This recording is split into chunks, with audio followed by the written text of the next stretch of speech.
The Trump administration has provided a mixed bag of opportunities and challenges for the automotive industry. While the taglines were always America First and pro-business, some of the actions resulted in making North American-focused automakers less competitive in the long run. Starting in January, the new administration has an upward battle to undo the missteps while securing the gains made over the last 4 years. Let's start with the Trans-Pacific Partnership, or TPP. Under the Obama administration, 12 countries worked to create a free trade zone that would take on the growing economic power of China. The dozen countries would have encompassed over 800 million consumers, a strong force to go up against the 1.4 billion strong Chinese economy. The TPP was designed to reduce or eliminate tariffs on tens of thousands of products across many industries and enforce human rights, labor, environmental, and intellectual property standards. The economic impact among member countries was debated, but a number of studies expected the TPP to raise GDP for all countries in the agreement. All debate on the topic ended after the 2016 election. In 2017, the U.S. withdrew from the Trans-Pacific Partnership. The new administration sought to negotiate 11 individual bilateral trade agreements with the TPP nations. That aim was not realized, and only Japan negotiated a new agreement with the U.S. In the meantime, the larger plan to isolate China was ignored. The TPP evolved into the Comprehensive and Progressive Agreement for Trans-Pacific Partnership, or the CPTPP. However, without the U.S., the new agreement had far less strength. In combating unfair trade practices by China perceived by the Trump administration, a number of tariffs have been enacted over the last 4 years. Quick removal of the automotive tariffs would do little to increase exports from the U.S., but would make imports from China less costly. Finding a way to negotiate with China, perhaps as part of the CPTPP, could allow the new administration to keep the auto industry safe while reopening markets for other industries such as agriculture. The trade policy focus moved to the long-standing North American Free Trade Agreement. Joining Mexico, Canada, and the United States as a single trading partner, NAFTA went into force in 1994. At the time of its negotiation, NAFTA was claimed by presidential candidate Ross Perot to create a giant sucking sound as jobs were expected to move to Mexico, taking well-paying manufacturing jobs with them. Led by the Trump administration, the United States-Mexico-Canada agreement was designed to solve many of NAFTA's problems. In order to fall under the new USMCA terms, passenger cars and light trucks need to meet a few more criteria. Previously, any vehicle with 62.5% North American content could be produced and sold in any of the member countries without tariffs. Under the new agreement, the threshold was raised to 75% North American content.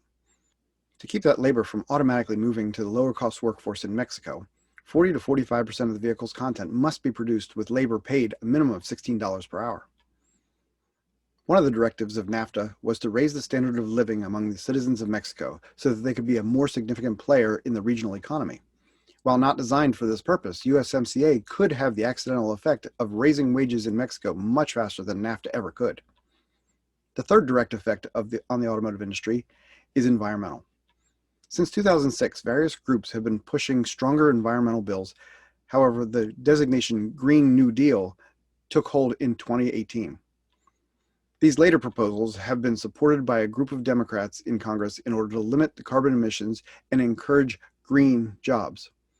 Some of the items in the proposal include meeting America's demand for power with fully clean, renewable, and zero emissions energy sources before 2030. While the signatories of these bills are Democrats, the Biden administration is not fully on board with the Green New Deal. But that's not to say that the new president-elect is satisfied with the status quo. Negotiated during the Obama administration, the Paris Agreement brought together 196 countries to help reduce greenhouse gases and combat climate change. Iran and Turkey were the only significant polluters not signing on to the final draft. The United States joined their ranks when it announced its withdrawal from the agreement in June 2017. The president said, "The United States will withdraw from the Paris Climate Accord, but begin negotiations to re-enter either the Paris Accord or a really entirely new transaction on terms that are fair to the United States, its businesses, its workers, its people, and its taxpayers."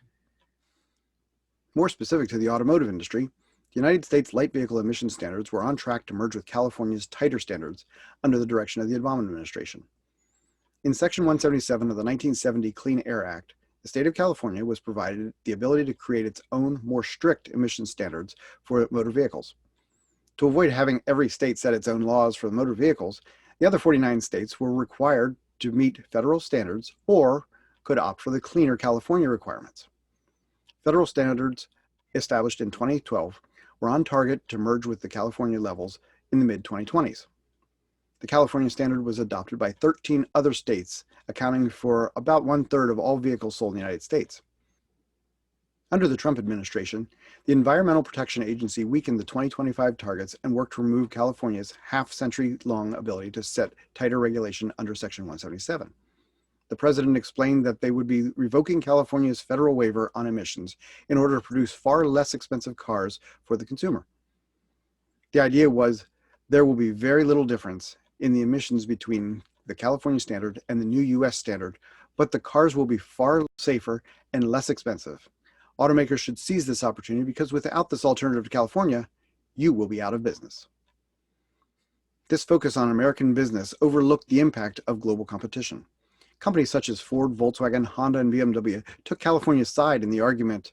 While American cars have lagged behind the rest of the world in terms of fuel economy and emissions, lowering the federal standards would remove the incentive to invest in cleaner vehicles, further reducing the industry's ability to compete on a global scale. Initially on the side of the administration, General Motors fell in line with the pro-California group shortly after it was announced that Joe Biden had won the presidential election. GM had been touting their electric vehicle developments in order to warm up to investors. Legacy automakers have been shunned by investors on Wall Street for years, and GM saw the need to create a modern image with its technology, leading to a substantial bump in its stock price. GM's move was accompanied by encouragement for other companies fighting California, including Toyota, Fiat Chrysler, Nissan, and Hyundai, to join GM's new cause. Nissan followed suit days later. Reversing the softening of vehicle emission standards will take time.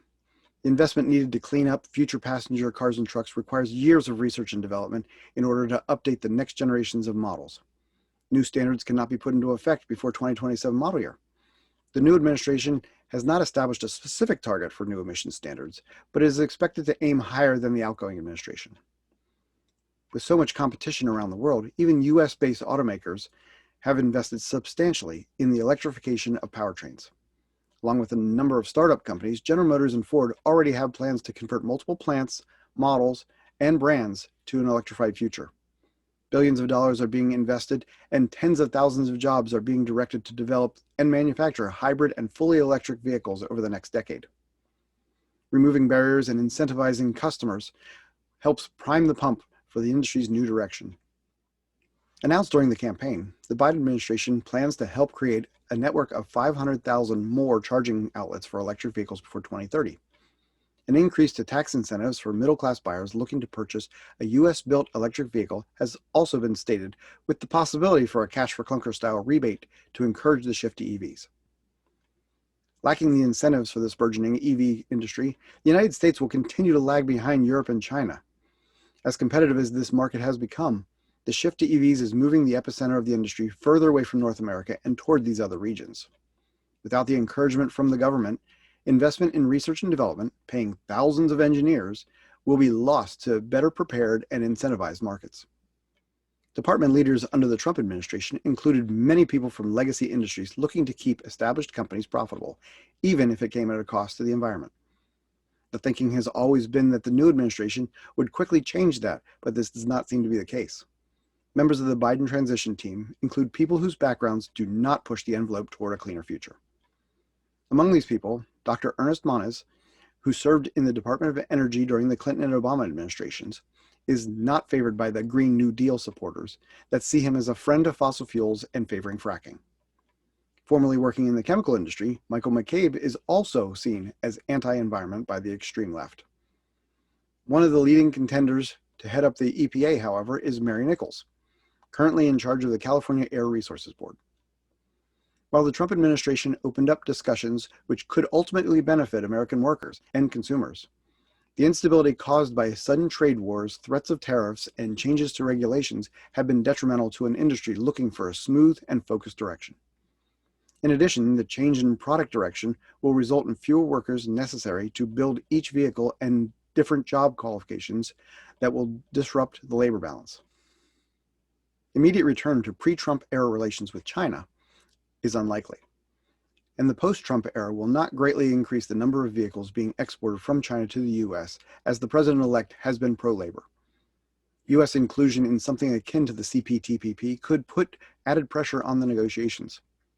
EV incentives directed at U.S.-built vehicles could push more investment and production from Mexico northward. The expectation of trade and regulatory stability is good for all industries, and the outlook of smooth waters in the long term will help the automotive investment grow in North America. For more details on Auto Forecast Solutions market analysis and forecasts, sign up for any level of our products. Clients receive various regular reports, including the industry standard Auto Forecast Monthly. Check out our website, give us a call, drop us an email, follow us on Twitter, LinkedIn, and Facebook, and of course, subscribe to our YouTube channel for more information. Until next time, I'm Sam Fiorani.